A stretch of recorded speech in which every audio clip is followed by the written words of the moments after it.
25 तारीख को प्रदोष और 26 तारीख को शिवरात्रि। अब जरा प्रदोष के पर्यांत की, प्रदोष के बाद की बिल्कुल लगी हुई पीठ से जो शिवरात्रि होती है, वो शिवरात्रि अगर उस शिवरात्रि का व्रत, साधना, तप, भजन, संसार का मनुष्य कर लेता है तो जिंदगी में उसने कोई व्रत किए ना किए हो, अगर एक व्रत शिवरात्रि का, प्रदोष की पीठ से लगी हुई शिवरात्रि का अगर कर लेता है तो उसको पूरे जीवन के व्रत का पुण्य फल प्राप्त हो। एक व्रत शिवरात्रि का प्रदोष पर्यंत की, अर्थात प्रदोष की पीठ से जुड़ी हुई। अब अगर आप कोई ब्राह्मण से, अगर कोई विद्वज्जन से, कोई पंडित जी से आप पूछेंगे प्रदोष कितनी बजे लग रहा है, वो बताएंगे। फिर प्रदोष लगने के बाद प्रदोष कब समाप्त हो रहा है, तो जिस दिन 26 तारीख हो रही है उसमें लगाया, दोनों की पीठ मिल रही, दोनों।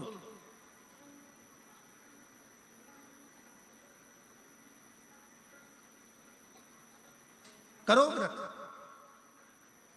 आपने कितनी भी एकादशी के व्रत करे हो, कितनी भी द्वादशी के व्रत करे हो, कितनी भी चतुर्थी व्रत करे हो, कितनी भी तीज व्रत करे हो, कितनी भी अष्टमी का व्रत करा हो, कितनी भी नवरात्रि के व्रत करा हो, कितनी भी तीज का व्रत करा हो, चाहे दुनिया के कितने भी व्रत आपने करे हो, अगर आपने एक महाशिवरात्रि का व्रत नहीं करा तो कोई व्रत का पुण्य फल आपके खाते के अंतर्गत आ नहीं पाता। शिवरात्रि के व्रत की इतनी मूलता है। पर एक निवेदन है, अगर कोई बुजुर्ग है, कोई बीमार है, कोई बूढ़ा व्यक्ति है, बहुत बीमार है, तो उसको निवेदन है आप व्रत ये नहीं कि 24 घंटे का करो, आप व्रत 2 घंटे का कर लो, 1.5 घंटे का कर लो, 1 घंटे का कर लो, 15 मिनट का करो। पर निवेदन है कि जो बीमार व्यक्ति है वो आधे घंटे, 1 घंटा, 2 घंटा, 6 घंटा, 15 मिनट पर शंकर की शिवरात्रि का व्रत ये विचार कर करना, बहू बेटा नाते रिश्ते सबको कह देना। कोई बीमार व्यक्ति है ना, वो भी कह दे कि देख बेटा मेरा व्रत है। तो घर के लोग कहेंगे पापा आपकी तबीयत खराब, मम्मी आपकी तबीयत खराब, दादी आपकी तबीयत खराब, आप व्रत कैसे कर रही हो, बच्चे की व्रत, बच्चा कैसे व्रत कर रहा है, तो कह देना मेरा 2 घंटे का व्रत है, 2 घंटे मैं बाबा का नाम लेकर, जल चढ़ाकर, जल का आचमन कर कर मेरे बाबा की भक्ति कर लूं 2 घंटे की, मेरा व्रत पूर्ण हो जाएगा। मैं व्रत कर रहा हूं, आधी में पुनी। तुलसी बाबा कहते हैं थोड़े में बहुत होता है। आपके व्रत अगर कोई बीमार है उसके लिए, अगर कोई कष्ट है शरीर में उसके लिए ऐसा व्रत है, बाकी के सभी के लिए तो वही व्रत शिवरात्रि का पूर्ण व्रत है जिसमें भगवान शंकर की विरल भक्ति को हम प्राप्त करें। वहां शिवरात्रि 26 फरवरी की है, 26 फरवरी। और प्रदोष कब का है, जम के बोलो जरा, 25 फरवरी। 25 फरवरी को भी शाम के समय प्रदोष काल में बाबा का दीप लगाइए, प्रार्थना करिए और 26 तारीख का व्रत करिए बिना संकोच। और जिसके घर में शंकर भगवान के व्रत के लिए अगर झगड़ा हो रहा है तो निवेदन है व्रत बिल्कुल मत करिए। पति पत्नी का झगड़ा हो रहा है, पति कह रहा है क्या शंकर शंकर लग रहा है, अपने को शिवरात्रि के दिन शंकर जी का अपमान नहीं सुनना। इसलिए राजी हो तो व्रत करो।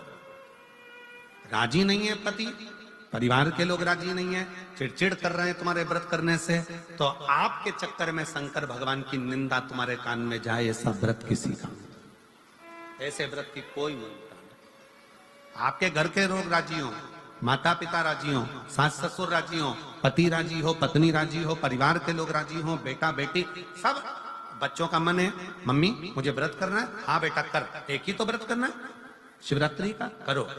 घर के बुजुर्ग ने कह दिया मुझे व्रत करना है, बिल्कुल करो, आज का मौका मिला है आपको करने का, महाशिवरात्रि का व्रत करिए। घर के अंदर अगर तुम्हारे व्रत करने से झगड़ा हो रहा है, काय को व्रत कर लिया, क्या होता है शंकर जी का व्रत करने से, क्या होगा शंकर जी का तप करने से, जबरदस्ती वो सीहोर वाले महाराज के चक्कर में पड़ी हो, क्या होगा शिवरात्रि व्रत से, क्या होगा शंकर जी को जल चढ़ाने से, तो उससे अच्छा है अपने घर में बैठो, श्री शिवाय नमस्तुभ्यं, श्री शिवाय नमस्तुभ्यं। श्री शिवाय नमस्तुभ्यं श्री शिवाय नमस्तुभ्यं श्री शिवाय नमस्तुभ्यं श्री शिवाय नमस्तुभ्यं। घर में बैठकर भगवान शंकर का गुणगान करो, भगवान शंकर का नाम जाप करो, भगवान शंकर की भक्ति करो। उससे बढ़कर कोई सुख नहीं, उससे बढ़कर कोई आनंद। पर निंदा ना सुनते हुए, कुछ गलत विचार ना लाते हुए, गलत सोच ना लाते हुए, गलत दृष्टि ना रखते हुए, गलत भाव ना रखते हुए भगवान शंकर की विरत भक्ति को अपने भीतर उतारने का प्रयास करो। शिव को अपने अंदर उतारने का प्रयास करो। शिव भक्ति, शिव महापुराण की कथा कर रहे हैं। 3 स्थान का स्पर्श रोग का निवारण कर देता है। 3 जगह पर चढ़ाया गया अक्षत हमारे मन को एकाग्रित कर कर और हमें अपनी मंजिल तक पहुंचा देता है। और प्रदोष और शिवरात्रि के मिलन का महोत्सव हमारे जीवन को आनंदता देता है। फिर एक निवेदन करूंगा, जीवन में अगर बहुत तकलीफ है, बहुत कष्ट है, आपको पहले भी कहा फिर कहते हैं, शिवरात्रि पड़ेगी। ये शिवरात्रि निवेदन करूंगा, अगर जिंदगी में थोड़ी सी तकलीफ है, दुख है, कष्ट है, परेशानी है, तो उस शिवरात्रि को हाथ से मत जाने। आपको पहले भी कहा कि क्या क्या वस्तु भगवान शंकर को हम रात्रि के समय पर चढ़ा दें, जिससे हमारा रोग समाप्त हो जाए, हमारी बीमारी समाप्त हो जाए, हमारे जीवन में सुख समृद्धि लक्ष्मी आ जाए। वो समर्पण का भाव। और शिवरात्रि आने में देरी है, आपके जीवन में बहुत कष्ट है, बहुत कष्ट। महाराज 5 कमलगट्टे, 5 बेलपत्र तांबे के लोटे में जल भरकर रख लीजिए। सीधे हाथ पर उस कलश को रखो जिसमें 5 कमलगट्टे और 5 बेलपत्र रखिए। श्री शिवाय नमस्तुभ्यम शिव महापुराण का मूल मंत्र है। जैसे भागवत का मूल मंत्र है ओम नमो भगवते वासुदेवाय, शिव महापुराण का मूल मंत्र है श्री शिवाय नमस्तुभ्यम। इस मंत्र का 5 बार स्मरण कर कर आपको जो तकलीफ है उसको हृदय चित्त से धरकर मस्तक से कलश को लगाकर किसी एकांतेश्वर महादेव पर, एकांतेश्वर महादेव मतलब अपने गांव से, नगर से, शहर से जो बाहर खेड़े में हो, बिल्कुल बाहर, जिस शिवलिंग पर कोई पूजन करने ना जाता हो, एकांत में बैठे हो, जंगल में बैठे हो, कहीं किसी वृक्ष के नीचे विराजमान हो, ऐसे एकांतेश्वर महादेव पर अपनी कामना कर कर वो जल समर्पित कर दो। 1 बेलपत्र, 1 कमलगट्टा उठाकर अपने घर पर लेकर जाओ। जो तकलीफ बहुत ज्यादा हो रही है 5 दिन में आपको मालूम पड़ जाएगा, 5 दिन में अंतर आ जाएगा। शिव का अनुमोदन करो, शंकर का स्मरण करो। महाराज शिव का हो, शंकर का, मेरे बाबा विश्वनाथ का स्मरण करो, मिलेगा। फिर निवेदन करूंगा, ब्रह्मा ब्रह्मलोक में रहते हैं, भगवान विष्णु बैकुंठ में रहते हैं। मृत्यु लोक का अगर कोई देव है तो वो महादेव है। पृथ्वी का अगर कोई देवता है तो वो देव अधिदेव महादेव है। पर हमारी आदत है, हम पड़ोस की काकी आती है तो उसको प्रणाम करते हैं, मासी सास आती है तो उसको नमन करते हैं, चाची सास आती है तो उसको नमन करते हैं, और घर में सास बैठी रहती है उसको कभी नमन नहीं करते। आदत है ना हमारी। दूसरों को तो हम प्रणाम कर लेंगे पर घर की सास को नमन नहीं कर पाते। उसी तरह हम भगवान विष्णु का स्मरण कर रहे हैं, ब्रह्मा का स्मरण कर रहे हैं, सारे 33 कोटि देवताओं का स्मरण कर रहे हैं, पर भूलोक का इस देव अधिदेव महादेव का हम कितना स्मरण कर रहे हैं। हम तो भगवान शंकर के मंदिर में भी जाते हैं तो छल करते हैं, गए मंदिर में माँ का लोटा उठा लिया, पानी भर लिया, शंकर जी को चढ़ा दिया। लोटा दूसरे का, पानी दूसरे का, मंदिर भी दूसरे का। पानी दूसरे का, लोटा दूसरे का, शंकर जी पे चढ़ा रही। अगर शंकर को जल चढ़ाना है तो घर से लेकर जा, लोटा भी घर से लेकर जा। और अगर मंदिर का पानी लिया है, मंदिर का लोटा लिया है, तो 1 रुपए लोटे का किराया और 1 रुपए जो लाइट जली, पानी भरा जिस पुजारी ने, उसका 2 रुपया दान पेटी में डाल, तब जाकर तू शंकर को पानी चढ़ाएगी। तब शंकर उस जल को स्वीकार करता। किसी की लगी लगाई थाली मिल जाए पूजन की और तुम सिर पे पल्लू लेके कुंकू चावल रोली बोली सब चढ़ा दो और बेचारी वो बाद में आए तो देखे तो यहाँ सब साफ, तो क्या भगवान स्वीकार करेगा? भगवान ऐसा स्वीकार नहीं करे। फिर निवेदन है, बरसाती मेंढक मत बनो रे, अच्छे से सेवा करो, थोड़ी करो पर अच्छी करो। घर से पानी लेकर किसी की लगी लगाई थाली में से कुंकू चावल चढ़ा दोगे तो कुछ मिलना है क्या? अरे बोलो तो।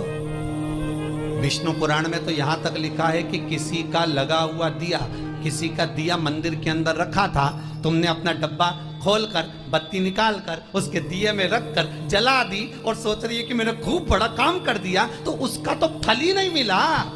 विष्णु पुराण कह रही है, खुद का दिया, खुद की बाती, खुद का दीप अगर जलाती तो फल मिलता। किसी मंदिर में तुम रोज डब्बी लेकर जाओ, बत्ती लेकर जाओ, मना नहीं है, पर उस मंदिर में पहले से 5 दिए, 7 दिए, 11 दिए तुम रखता रहो तो जलाओ। दूसरे के रखे हुए दिए में 50 बार बाती जला कर आना, उसका कोई फल नहीं मिलने वाला, उसका कोई फल नहीं है हमारा। खुद का जल लेकर जाओगे, खुद का लोटा लेकर जाओगे तो फल। यहाँ तो स्वयं भागवत कह रही है, राजा बलि के सामने वामन भगवान कहते हैं, राजन तेरे कमंडल को लेकर आ, उससे संकल्प छोड़। अगर मेरे जल का संकल्प छोड़ेगा तो उसका कोई फल नहीं मिलने वाला। और अगर कोई यहाँ आता भी है तो साथ में पानी की बोतल लाओ, चावल लाओ, पूजा की थाली लाओ, फिर बैठो। अपना संकल्प अपना होना चाहिए, उसका फल हजारों गुना प्राप्त होता है। दूसरे का जल, दूसरे का चावल स्वीकार कर लिया, उससे फल की कामना नहीं है, मिलता। विचार करना कि शंकर भगवान की शिवरात्रि साधना की रात्रि होती है। शंकर भगवान की शिवरात्रि एक आराधना की रात्रि होती है। हमने पहले भी कथाओं में कहा, हर महीने शिवरात्रि आती है, प्रत्येक महीने शिवरात्रि पड़ती है, और प्रत्येक महीने की शिवरात्रि पर अगर आपसे बन सके, आप दुनिया में अगर आपके पास में लोग कहें कि ये बहुत गरीब व्यक्ति है, बहुत साधारण व्यक्ति है, इसके पास धन नहीं है, वैभव नहीं है, सत्ता नहीं है, इसके पास खुद का मकान नहीं है, इसके पास खुद की प्रॉपर्टी नहीं है, इसके पास खुद की दुकान नहीं है, दूसरे के यहाँ काम करता है, इसके पास कुछ भी नहीं है, हम उनसे कहेंगे 12 महीने शिवरात्रि आती है, 5 जगह पर चढ़ाई हुई बेलपत्र, आप 1 वर्ष 12 शिवरात्रि का एक नियम ले लो, 5 जगह पर बेलपत्र समर्पित करना सीख जाओ। 1 बेलपत्र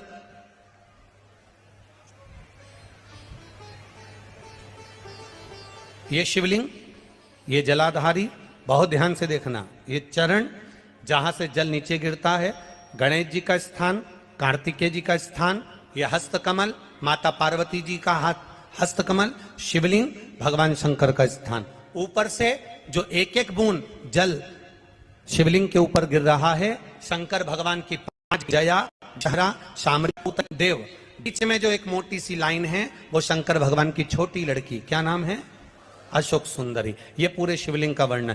5 जगह पर बेलपत्र, 5 स्थान पर बेलपत्र, 12 महीने की शिवरात्रि। आप दूसरे के यहाँ काम कर रहे हो, नहीं है नौकरी, नहीं है काम, दूसरे के मकान में रह रहे हो, खुद का मकान भी नहीं, खुद का प्लाट भी नहीं, खुद की प्रॉपर्टी भी नहीं, बहुत संघर्ष की जिंदगी जी रहे हो, ठेला धका रहे, लॉरी चला रहे, गाड़ी चला रहे, ऑटो चला रहे, अपने लिए करने का प्रयास करना।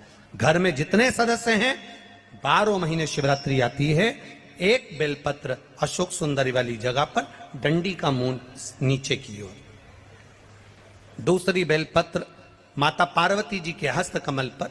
ये 2 पत्ती जो होती है, इस पत्ती के 2 भाग शिवलिंग के बीच में हो। तीसरी बेलपत्र भगवान शंकर के शिवलिंग पर, डंडी का भाग आपके विपरीत दिशा में हो, विपरीत दिशा में। चौथी बेलपत्र भगवान शंकर का जहां से जल बहकर जाता है, जमीन पर जो जल बहता है, जमीन पे से जो जल बहकर जाता है, चौथी बेलपत्र उस जमीन के जल पर जहां से वो पानी बहकर जा रहा है, पूरे शिवलिंग को छोड़कर जहां से पानी जमीन पर बहकर जा रहा है उस स्थान पर। और पांचवी बेलपत्र नंदी का जो पांव ऊपर उठा हुआ है उस पांव के पास में पांचवी बेलपत्र समर्पित करना। एक शिवरात्रि से लेकर 12 शिवरात्रि जो एक वर्ष तक कर लेता है, एक वर्ष अपनी कड़ी मेहनत के साथ में मेहनत पूरी करना। और ये 5 बेलपत्र हर महीने जो शिवरात्रि आती है उस पे समर्पित करना प्रारंभ कर दीजिए और मेहनत करना प्रारंभ कर दीजिए। आपको आपके कर्म का फल मिलेगा। साल भर के अंदर आप अच्छे बनकर बैठ सकते हैं। एक बेलपत्र, एक धतूरा। धतूरा जानते हो? अरे बोलो तो जम के, जानते हो ना? एक बेलपत्र, एक धतूरा, एक शमी पत्र। शमी पत्र कितना?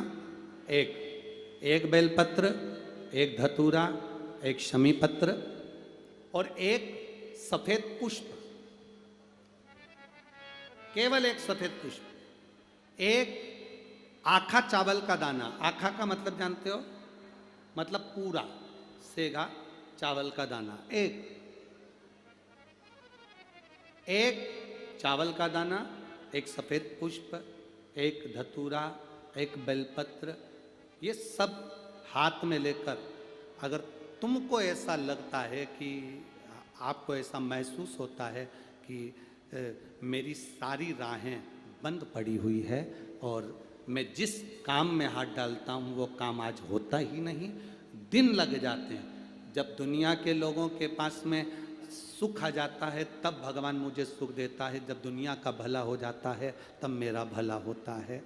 भगवान मेरी सुनता नहीं, सब राहें बंद है मेरी, कोई रास्ता सूझ ही नहीं रहा। अगर मैं फसल लेने की सोचता हूं तो फसल नहीं आती, काम करने की सोचता हूं तो काम नहीं होता।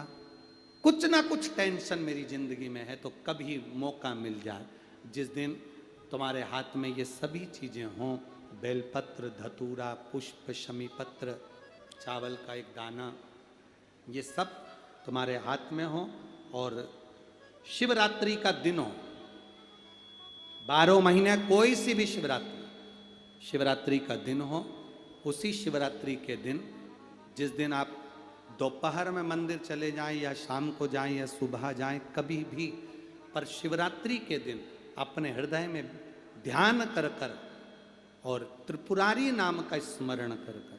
कौन सा नाम? त्रिपुरारी नाम का स्मरण कर कर भगवान शिव से अपने मन की बात कहकर, भोला सब दुख काटो, त्रिपुरारी नाम का स्मरण कर कर हाथ में लेकर भगवान शिव के शिवलिंग पर अगर हम समर्पित कर देते हैं तो ये निश्चितता है राहें अपने आप खुलना प्रारंभ हो जाती है और कार्य में सफलता। त्रिपुरारी नाम सुख देने वाला। 3 पुरियों को भस्म करा। 3 पुरियों को भस्म करना मतलब हमारे सामने जो विघ्न आ रहा है, हमारे सामने जो कहीं ना कहीं तकलीफ आती, उस विघ्न को समाप्त कर दे वो त्रिपुरारी।